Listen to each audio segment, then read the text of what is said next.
कांग्रेसी मानसिकता ही पाकिस्तानी मानसिकता है, कांग्रेसी मानसिकता ही जिहादी मानसिकता। सीधा पाकिस्तान से जोड़ दिया। बिल्कुल बिल्कुल बिल्कुल बिल्कुल जिहादी मानसिकता है कांग्रेसी मानसिकता। और आप देखिए कि जितने भी कांग्रेस के चिंटू मिंटू हैं, जितने भी कांग्रेस के दलाल और ब्रोकर हैं, जितने भी कांग्रेस के लप्पू झप्पू हैं, वो पाकिस्तानी प्रवक्ता के हिसाब से बात करते हैं। कांग्रेस को यह समझ में आ चुका है कि देश के प्रधानमंत्री नरेंद्र मोदी जी को काउंटर नहीं किया जा सकता है, तो अब इसके परिवार को बोलो तो फिर देश का प्रधानमंत्री कहीं ना कहीं इमोशनल होकर के ब्रेक डाउन हो जाएगा। लेकिन ना ही देश का प्रधानमंत्री ब्रेक होने वाला है और ना ही देश की ये पुत्री ब्रेक होने वाली है। आप सोचिए, अखिलेश यादव साथ में घूम रहा है ना राहुल गांधी के। क्यों? अखिलेश यादव के अब्बा मुलायम सिंह ने क्या कहा था, लड़कियां टाइट जींस पहनती हैं, लड़कों का दिल मचल जाता है। तेजस्वी यादव राहुल गांधी के साथ घूम रहा है ना, लालू प्रसाद के साथ घूम रहा है ना, अपनी ही बहू को नंगे पैर नंगे सर रोड पे निकाल दिया लालू प्रसाद यादव परिवार ने। तो जिस घर में बहुओं की इज्जत नहीं है, जो लोग समाज की बेटियों के टाइट जीन्स पर नजर गंदी रखते हैं, वो लोग हमारे ऊपर टिप्पणियां करेंगे। ममता बनर्जी ने बंगाल में कहा था, जो गाय दूध देती है उसका लात खाना पड़ता है। उसको बंगाली में उन्होंने कहा था, जा गाय दूध दाए तार लाती खेते होय। तो अखिलेश यादव का अस्तित्व और कांग्रेस से जुड़ी हुई विपक्ष दल की पार्टियों का अस्तित्व मुस्लिम वोट से ही तो है। अब रशीदी ने दाढ़ी रख करके और टंगे पैजामे के साथ उनकी बीवी को नंगा कह दिया, उन्होंने बर्दाश्त कर लिया। कल को उनकी बीवी को गालियां दे देगा गंदी गंदी, तो भी उनको बर्दाश्त करना पड़ेगा, क्योंकि अभी यूपी में इलेक्शन है। इस तरीके से जनता का दिमाग मुगलिस्तानी बना दिया गया था, इस तरीके से जनता का दिमाग पाकिस्तानी बना दिया गया था, इस तरीके से हिंदुओं को लिबरल बनने पर मजबूर कर दिया गया था, और इस तरीके से डिक्टेटरशिप इंप्लीमेंट किया गया था कि जनता चाह के भी परिवर्तन ला नहीं पा रही थी। नहीं तो इमरजेंसी के बाद कांग्रेस का आना असंभव था। लेकिन जो डिक्टेटरशिप इंदिरा गांधी ने चलाया, जो नेहरू ने चलाया, उसके बाद फिर जो आतंकवादियों के साथ खाना खा खा करके मनमोहन सिंह के द्वारा सोनिया एंटोनियो ने चलाया, वो सारी चीज़ों से जनता ऊब चुकी थी, जनता परेशान हो चुकी थी, और तभी उन्होंने अपना चौकीदार चुना और आदरणीय प्रधानमंत्री नरेंद्र मोदी को उन्होंने सत्ते पर बैठाया। रशीदी और कितने कठमुल्ले जो दाढ़ी रख करके बैठते हैं पैनलिस्ट पर, उसने भी कहा था, अरे नाजिया तो मुसलमान ही नहीं है, नाजिया का 5 पति है, नाजिया पब क्लब डिस्को जाती है, नाजिया दारूबाजी करती है, नाजिया तो अपने जिस्म का धंधा करती है। ये सब कहा है रशीदी ने मेरे बारे में, और मेरी पिक्चरें मॉर्फ करके बिकिनी में और गंदे गंदे कपड़ों में, रिवीलिंग कपड़ों में, न्यूड में, वो कई पॉडकास्ट में फोटो लेकर के गया था रशीदी।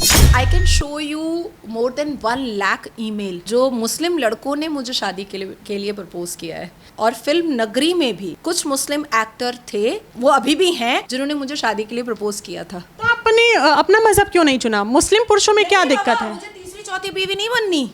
अब वो मान लो मुझे पहली बना करके लेकर जाएगा, लेकिन उसके पास तो अपॉर्चुनिटी रहेगी। पता चला साल भर के बाद दूसरी आ गई, फिर साल भर के बाद तीसरी आ गई, फिर साल भर के बाद चौथी आ गई, तो मैं फोर्सम करने के पक्ष में ही नहीं हूँ ना। मैं बड़ी सभ्य और संस्कृति वाली लड़की हूँ। मैं ये फोर्सम के पक्ष में नहीं हूँ। जो मुस्लिम महिलाओं को भी पसंद है, मुस्लिम पुरुषों को भी पसंद है, मुझे ये सब पसंद नहीं है। बिहार इलेक्शंस आने वाले हैं और उसी के चलते राहुल गांधी जी ने वोट अधिकार यात्रा जो थी शुरू करी थी, खैर अब समाप्त हो गई है। तो वहीं पे उनके एक पार्टी के कार्यकर्ता ने, जो प्रधानमंत्री 140 करोड़ जनता को वर्ल्ड वाइड रिप्रेजेंट करता है, उनके बारे में और उनकी स्वर्गीय माता जी के बारे में आप शब्दों का इस्तेमाल करा है, गाली गलौज करा है, उस पर आप क्या कहेंगी? देखिए, कांग्रेसी मानसिकता ही पाकिस्तानी मानसिकता है, कांग्रेसी मानसिकता ही जिहादी मानसिकता। सीधा पाकिस्तान से जोड़ दिया। बिल्कुल बिल्कुल बिल्कुल बिल्कुल और जिहादी मानसिकता है कांग्रेसी मानसिकता। और आप देखिए कि जितने भी कांग्रेस के चिंटू मिंटू हैं, जितने भी कांग्रेस के दलाल और ब्रोकर हैं, जितने भी कांग्रेस के लप्पू झप्पू हैं, वो पाकिस्तानी प्रवक्ता के हिसाब से बात करते हैं। आप मेरे इंस्टाग्राम पे और एक्स हैंडल पर, मुसलमान इतनी अभद्र गालियाँ मेरी माँ को देता है, इतनी अभद्र गालियाँ मेरे बेटे को देता है, इतनी अभद्र गालियाँ मेरी बहनों को देता है कि कभी कभी एहसास हो जाता है कि क्या राष्ट्रभक्ति करना इतना बड़ा पाप है? क्या राष्ट्र के हित में बात करना इतना बड़ा पाप है? क्या संविधान को सर्वोप्रिय रखना इतना बड़ा पाप है? कभी कभी एहसास होने लगता है, फिर तुरंत अपने आप को ठीक करते हैं कि नहीं, गाली सही जो राष्ट्रभक्ति दिल में है उसको तो उसकी ऊर्जा को कभी कम नहीं करने होने देंगे। आप सोचो कि देश के प्रधानमंत्री जो इस देश के प्रत्येक व्यक्ति के प्रधानमंत्री हैं, किसी एक पर्टिकुलर पार्टी के प्रधानमंत्री नहीं है, जिनकी माँ का पॉलिटिक्स से कोई लेना देना नहीं है, उनको गाली दे करके ये खुद को छोटा किया है। ये प्रधानमंत्री को छोटा नहीं किया, ये खुद को छोटा किया है। आपने कभी मेरे अब्बा को देखा है? जी नहीं, बिल्कुल नहीं। मेरी माँ को देखा नहीं। है? मेरे बेटे को देखा नहीं। है? मेरी बहनों को देखा नहीं है? नहीं। फिर उनको गालियाँ क्यों पड़ रही हैं? फिर उनको गंदी गंदी गालियों से क्यों नवाजा जा रहा है? क्योंकि ये जितने भी पाकिस्तानी मानसिकता विपक्षी दल के लोग हैं और ये जितने भी दाढ़ी टोपी वाले लुंगी वाले हैं, इनको ऐसा लगता है कि नाजिया का काउंटर हम नहीं कर पाएंगे, तो इसके परिवार को अभद्र शब्दावली से बोलो और इसके कैरेक्टर को एसेसिनेट करो, तो ये डर करके चुप हो जाएगी। उसी तरीके से कांग्रेस को यह समझ में आ चुका है कि देश के प्रधानमंत्री नरेंद्र मोदी जी को काउंटर नहीं किया जा सकता है, तो अब इसके परिवार को बोलो, तो फिर देश का प्रधानमंत्री कहीं ना कहीं इमोशनल होकर के ब्रेक डाउन हो जाएगा। लेकिन ना ही देश का प्रधानमंत्री ब्रेक होने वाला है और ना ही देश की ये पुत्री ब्रेक होने वाली है। विपक्ष का कहना है कि पहली बात तो हमारे ऊपर निशाना साधने से पहले अपने गिरबान में भाजपा जाके देखे, क्योंकि वो पहली बात तो गाली गलौज वाली पार्टी है, पहली स्टेटमेंट। दूसरी स्टेटमेंट उनकी ये कि भाजपा के कई ऐसे तमाम नेता हैं, वो कहते हैं कि वो नेता तब कहाँ चले जाते हैं जब प्रज्वल रेवन्ना का प्रचार प्रसार मोदी जी इलेक्शन के टाइम पे करते हैं, जो पता नहीं कितनी महिलाओं का रेप कर चुका है, जो कितनी वीडियोस वायरल कर चुका है, उस पर तब कोई भी नेता भाजपा का सामने नहीं आता है। देखिए, मुझे ऐसा लगता है कि ये काम कांग्रेस कर ले। अगर भाजपा के नेता, मंत्री और देश के प्रधानमंत्री बहुत खराब व्यक्ति हैं, या भाजपा से जुड़े हुए जितने भी लोग हैं अगर वो बहुत ख़राब व्यक्ति हैं, तो देश के हर राज्यों में 28 राज्यों में न्यायपालिका है, वहाँ जा कर के बिल्कुल सत्य को सामने रख दे और हमारा हिजाब उठा दे। हम खुद छुप जाएंगे घर पे जब हमारा हिजाब उठ जाएगा। तो अब जिस नेता के बारे में आपने बात किया, आज वो कहाँ है? जेल में है। जेल में है। जेल में है ना? हाँ। दिग्विजय कहाँ है? गोद में राहुल गांधी के। आप सोचिए, अखिलेश यादव साथ में घूम रहा है ना राहुल गांधी के। क्यों? अखिलेश यादव के अब्बा मुलायम सिंह ने क्या कहा था? लड़कियां टाइट जींस पहनती हैं, लड़कों का दिल मचल जाता है। तेजस्वी यादव राहुल गांधी के साथ घूम रहा है ना, लालू प्रसाद के साथ घूम रहा है ना। अपनी ही बहू को नंगे पैर नंगे सर रोड पे निकाल दिया यादव परिवार ने, लालू प्रसाद यादव परिवार ने। तो जिस घर में बहुओं की इज्जत नहीं है, जिस जो लोग समाज की बेटियों के टाइट जीन्स पर नज़र गंदी रखते हैं, वो लोग हमारे ऊपर टिप्पणियां करेंगे। तो आपके मन में ये सवाल नहीं आया था जब रशीदी जी ने ये कहा था नंगी बैठी है, पीछे से पूरी पीठ दिख रही है, तब कोई भी नेता सामने नहीं आया? अखिलेश यादव, तेजस्वी यादव, लालू प्रसाद यादव, उस पर क्या कहेंगे? ऐसा है कि ममता बनर्जी ने बंगाल में कहा था, जो गाय दूध देती है उसका लात खाना पड़ता है। उसको बंगाली में उन्होंने कहा था, जा गाय दूध दाए तार लाती खेते होए, बंगाली में उन्होंने कहा था। तो अखिलेश यादव का अस्तित्व और कांग्रेस से जुड़ी हुई विपक्ष दल की पार्टियों का अस्तित्व मुस्लिम वोट से ही तो है बचा हुआ। अब रशीदी ने दाढ़ी रख करके और टंगे पैजामे के साथ उनकी बीवी को नंगा कह दिया, उन्होंने बर्दाश्त कर लिया। कल को उनकी बीवी को गालियां दे देगा गंदी गंदी, तो भी उनको बर्दाश्त करना पड़ेगा, क्योंकि अभी यूपी में इलेक्शन है। और उसका पूरा फ़ायदा रशीदी ने उठाया और इस्लाम का भी प्रखर हो करके भांडा रशीदी ने फोड़ दिया कि इस्लाम में और इस्लाम के भीतर महिलाओं का क्या सम्मान है और किन शब्दों से इस्लामिक लोग महिलाओं को बुलाते हैं, वो भी रशीदी ने खुद ही फोड़ दिया भांडा। हमें फोड़ने की ज़रूरत ही नहीं पड़ी। वोट अधिकार यात्रा पे क्या कहेंगी? जोरों शोरों से प्रचार प्रसार चला। इससे पहले भी बिहार में यात्रा निकली थी तो जनता से ज़्यादा भैंसों ने समर्थन किया था। जोड़ो न्याय यात्रा की बात कर रही हैं आप? 2 यात्राएं निकली थी। अभी जो यात्रा निकली है तो इसमें भी मैंने देखा कि कठमुल्लों ने ज़्यादा समर्थन दिया है। अच्छा, आपको ऐसा क्यों लगता है कि सिर्फ मुस्लिम आबादी ही कांग्रेस पार्टी को सपोर्ट करती है? तो 55 साल कैसे चल गई कांग्रेस पार्टी?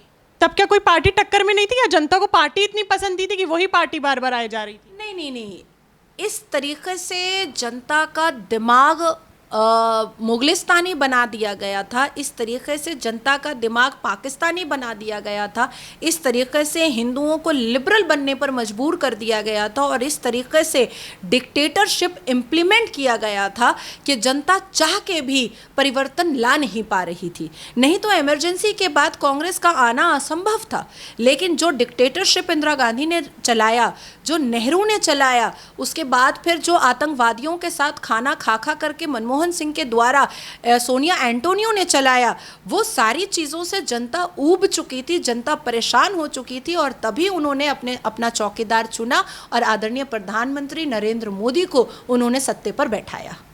मेरा एक आखिरी सवाल आपसे ये है कि जैसे आपने अभी कहा कुछ देर पहले कि ना तो प्रधानमंत्री मोदी जी की हिम्मत टूटेगी जो बयान दिया गया है कांग्रेस पार्टी द्वारा, और ना ही जनता की हिम्मत टूटेगी, तो कांग्रेस पार्टी का कहना है कि तब ये नेता कहाँ चले जाते हैं, अपने मुंह पे कौन सी पट्टी ये लोग बांध लेते हैं कि जब इनकी पार्टी का नेता रमेश भिदूड़ी ये कहता है प्रियंका गांधी के बारे में कि रोड को प्रियंका गांधी के गालों जैसा बना देंगे हम। वो तो लालू प्रसाद यादव ने भी कहा था कि बिहार की सड़कें हेमा मालिनी के गाल जैसी हो जाएंगी। वो तो रशीदी और कितने कठमुल्ले जो दाढ़ी रख करके बैठते हैं पैनलिस्ट पर, उसने भी कहा था अरे नाजिया तो मुसलमान ही नहीं है, नाजिया का 5 पति है, नाजिया पब क्लब डिस्को जाती है, नाजिया दारूबाजी करती है, नाजिया तो अपने जिस्म का धंधा करती है। ये सब कहा है रशीदी ने मेरे बारे में, और मेरी पिक्चरें मॉर्फ करके बिकिनी में और गंदे गंदे कपड़ों में, रिवीलिंग कपड़ों में, न्यूड में, वो कई पॉडकास्ट में फ़ोटो लेकर के गया था रशीदी। तो आप सोचिए, तो ये सब का कोई जवाब होता है? ये सब का कोई जवाब नहीं होता है भाई। अगर कांग्रेस को भारतीय जनता पार्टी के किसी भी नेता की बात अभद्र लग रही है या डिफेमेटरी लग रही है तो आप कोर्ट जाओ। जैसे मैं कोर्ट गई, जैसे मैंने कंप्लेन किया, मैंने रशीदी के ऊपर 8 से ऊपर FIR करवा करके रखा है, and law always take its own course. हम कानूनी तरीके से काम करेंगे। सिर्फ वक्तव्य देने से क्या होता है? अभी आपने सवाल पूछा तो मैंने बताया भी नहीं, तो मैं बताती भी नहीं आपको। मुझे क्या जरूरत है? मुझे मीडिया से न्याय तो मिलना नहीं है, मुझे तो न्याय और इंसाफ वो तो कोर्ट से मिलेगा। तो आपको नहीं लगता कांग्रेस पार्टी को कोर्ट में जाके लड़ाई लड़नी चाहिए थी? सत्य है ही नहीं ना उनके पास, चाहे वो कोई भी मुद्दा हो। कांग्रेस क्यों नहीं जाता है कोर्ट? अगर आपको कोई भी बातें डिफेमेटरी लग रही हैं, या आपको बियॉन्ड द लॉ लग रहा है, या आपको बियॉन्ड द कॉन्स्टिट्यूशन लग रहा है, या आपको अभद्र लग रहा है, या आपको अश्लील लग रहा है, या आप भारतीय जनता पार्टी या भारत के सरकार की कोई चोरी पकड़ चुके हैं, तो आप कोर्ट जाइए ना, कोर्ट में प्रूफ कर दीजिए ना। हवाबाजी मीडिया के सामने करने से न्याय और इंसाफ तो मिलने से रहा। एक पर्सनल सवाल है मेरा, आपकी शादी की खबरें जो हैं कई जगह उठ रही हैं, कई मीडिया चैनल्स पे, तो आप इसको राजनीतिक तरीके से और पर्सनल तरीके से कैसे देखती हैं कि आप एक हिंदू से शादी कर रही हैं? दूसरा, आपको लगता नहीं कि राजनीतिक तरीके से आपके ऊपर काफ़ी वार हो सकता है कि अपने मज़हब का इंसान आपको नहीं मिला तो आप हिंदू धर्म में आप ढूंढने गई? I can show you more than 1 lakh male जो मुस्लिम लड़कों ने मुझे शादी के लिए प्रपोज किया है। और फिल्म नगरी में भी कुछ मुस्लिम एक्टर थे, वो अभी भी हैं, जिन्होंने मुझे शादी के लिए प्रपोज किया था। तो आपने अपना मजहब क्यों नहीं चुना? मुस्लिम पुरुषों में क्या दिक्कत है? मुझे तीसरी चौथी बीवी नहीं बननी। अब वो मान लो मुझे पहली बना करके लेकर जाएगा, लेकिन उसके पास तो अपॉर्चुनिटी रहेगी। पता चला साल भर के बाद दूसरी आ गई, फिर साल भर के बाद तीसरी आ गई, फिर साल भर के बाद चौथी आ गई, तो मैं फोर्सम करने के पक्ष में ही नहीं हूँ ना। मैं बड़ी सभ्य और संस्कृति वाली लड़की हूँ। मैं ये फोर्सम के पक्ष में नहीं हूँ। जो मुस्लिम महिलाओं को भी पसंद है, मुस्लिम पुरुषों को भी पसंद है, मुझे ये सब पसंद नहीं है। एक धर्म पत्नी के साथ 7 जन्म बिताने वाला सनातनी होगा, और मैंने इसलिए एकदम कट्टर और एकदम धार्मिक सनातनी चुना है। रही बात कि मैं एक पॉलिटिकल फिगर हूँ, और इस देश में नहीं पूरे एंटायर विश्व में एक रेनाउंड पॉलिटिकल फिगर हूँ। तो अगर मेरी शादी पॉलिटिकल प्लेटफॉर्म पर गर्दिश कर रही है तो मुझे इससे कोई आपत्ति नहीं है। भाई मैं शादी कर रही हूँ तो गर्दिश कर रही है, मैं उनके साथ बैठ रही हूँ तो चीज़ें लोगों के कान तक जा रही हैं। और ये रिश्ता महादेव ने बनाया है, क्योंकि सावन के महीने में हमने एक दूसरे को देखा, एक दूसरे के प्रपोजल को एक्सेप्ट किया है, तो मैंने तो इस रिश्ते को महादेव के हाथों दे दिया है, वही चलाएंगे। बहुत बहुत शुक्रिया आपके समय के लिए और इन मुद्दों पे हमसे बातचीत करने के लिए। हर हर महादेव। मेरा जनता से सवाल है कि इन मुद्दों पे आपका क्या दृष्टिकोण है, मुझे कमेंट बॉक्स में ज़रूर बताइएगा। अगली बार मैं फिर मिलूंगी आपसे, तब तक के लिए बने रहिए वो न्यूज़ के साथ। धन्यवाद।